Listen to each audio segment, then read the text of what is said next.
Dinudulog po natin ito sa ating mga mahal na hukom, no? Sila na po ang may discretion po kung ano po yung ibibigay nila na karampatang penalty habang tumatakbo po itong kasong final natin. Nananawagan din kami na isuspend, no? Sana yung lisensya habang pending yung aming case against kay Pangulong Duterte. Naipasa na kaninang umaga ng mga kaanak ng mga biktima ng extrajudicial killings at ng mga human rights advocate sa Supreme Court ang disbarment complaint laban kay dating Pangulong Rodrigo Duterte, kung kaya humihiling ang mga ito na suspindihin muna ang lisensya sa pagkaabogado ng dating Pangulo.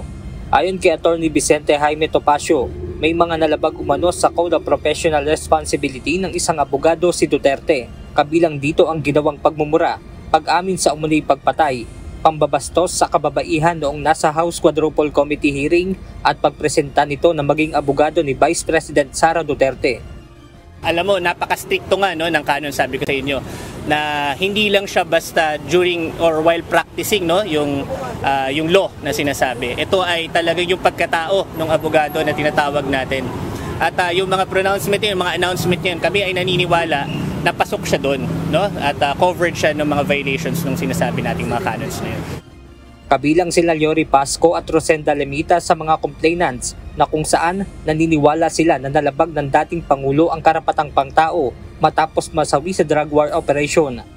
Dahil ang isang abogado po ay siya po ang magtatanggol ng karapatan ng bawat Pilipino, lalo na po ang mga mahihirap na kagaya namin na pinaslang ng wala man lang proseso hanggang sa ngayon. Bilang mga biktima, malinaw na salungat sa prinsipyo ng karapatang pantao ang kanyang mga ginagawa at ginawa. Ang karapatan ng mga mamayan ang siyang dapat nananaig sa ilalim ng batas. Ang mga salitang binibitawan ni Duterte ay patunay na wala siyang paggalang dito.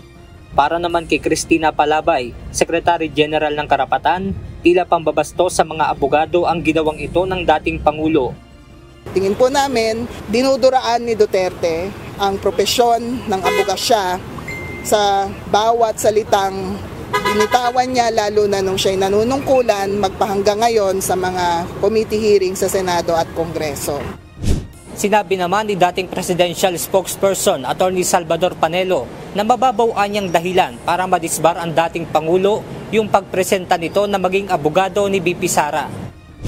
In other words, ayaw nila mga abogado yung tatay. Oh, bakit naman? Ano bang kinakatawag nila kay PRD? Diba parang wala, kung yun lang ang reason nila, hindi pa didisbar yun. Kailangan lumabag ka sa mga alituntunin ng Integrated Bar of the Philippines at ng batas. Otherwise, kung ang reason mo lang, ayaw namin mag-abogado ka sa anak mo, masyadong peke yun. Benedict Samson, UNTV News and Rescue. Diyos ang aming sandigan, serbisyo publiko ang aming pinahahalagahan.